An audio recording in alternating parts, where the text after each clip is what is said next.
Halo Sana, sebelumnya makasih kalau cerita ini sempat kamu bacakan. 2 hari yang lalu gue baru dengar podcast dari Sana. Sewaktu gue sedang bersantai dari tugas perkuliahan, gue dengar yang kirim pesan itu seorang laki-laki. Dan gue memberanikan diri untuk menceritakan kisah sahabat gue.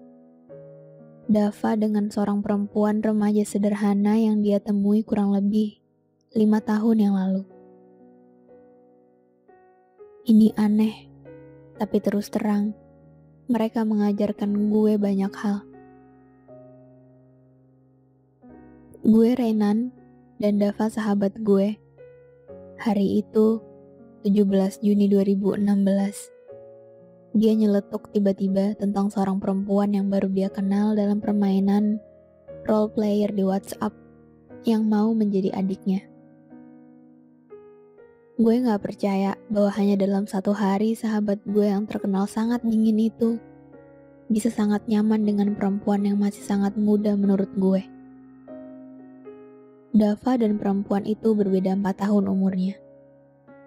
Gue dan Dava SMP, sedangkan perempuan itu masih kelas 5 SD. Wow, bayangkan San. Dava cerita ke gue tiap-tiap hal yang dia lalui sama perempuan itu.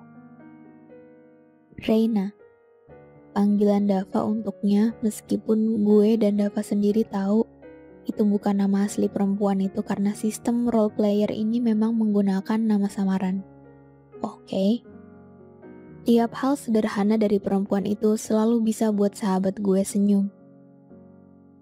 Gue senang tentang itu karena Dava sebelumnya jarang banget buat sekedar senyum.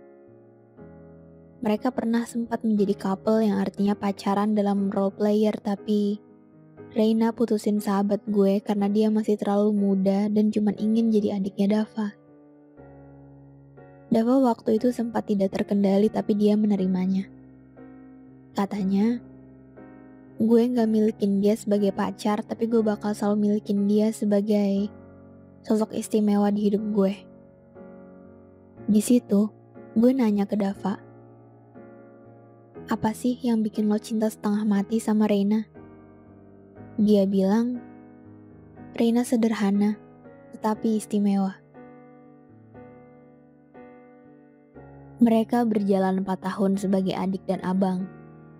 Tapi gue tahu kalau mereka saling mencintai sebenarnya. Banyak hal yang terjadi sama mereka berdua dalam 4 tahun itu. Dan dalam 4 tahun itu pun gue juga kenal baik sama Reina. Reina juga udah gue anggap kayak adik gue sendiri karena memang dia bisa buat nyaman siapapun. Yang bahkan itu hanya lewat sebuah chat WhatsApp. Oh iya, sekedar info, Dava dan Reina belum pernah ketemu selama 4 tahun itu, dan mereka komunikasi hanya lewat video call ataupun hanya telepon, tetapi itu setiap hari. Sejujurnya, mereka sangat serasi, selalu sepemikiran. Dava yang gak bisa seni dilengkapi dengan Reina yang berbakat dalam hal seni. Reina yang malas belajar diberi Dava yang memang sangat cerdas dalam akademik. Dava yang cuek dikasih Reina yang cerewet. Mereka saling melengkapi dalam banyak aspek San. Banyak momen saksi bisu mereka saling mencintai gue inget baik semuanya di kepala gue dan sahabat gue yang lain. Desember 2019.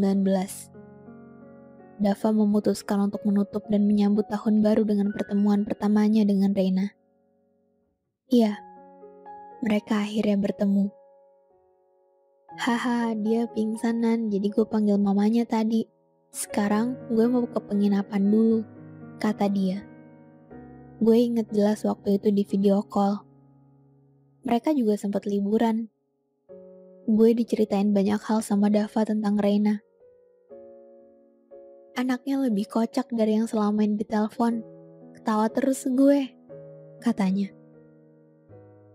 Terus Alif, sahabat gue sama Dava yang satunya tiba-tiba bilang, jaga dia baik-baik Dav. Gue yakin kalau kalian emang ditakdirin ketemu. Lo tinggalin dia, dia masih punya gue. Reynan sama Revan. Lo sakitin dia, berhadapan lo sama abangnya yang lain. Karena sesayang itu gue sama sahabat yang lain sama Reina. Dan Dava janji ke kami hari itu. Sampai pada puncaknya, hari itu di akhir bulan Januari 2020. Dava balik ke Amsterdam karena dia memang kuliah di sana. Kata Reina, mereka masih sempat chatan beberapa minggu, tapi tiba-tiba Dava hilang. Gue otomatis memarah ke Dava. Gue baru mau telepon dia, tapi bundanya nelpon gue duluan. Nyuruh gue harus ke Amsterdam hari itu sama Alif dan Revan. Bundanya yang tanggung semua. Tiket dan lain-lain karena memang Dava berasal dari keluarga sangat berada. Sampai di sana, gue dan sahabat yang lain kaget bukan main karena Dava penuh berbagai macam saluran infus untuk bertahan hidup. Dan di situ kakak perempuannya cerita semuanya kenapa Dava menjauh dari sahabat-sahabatnya.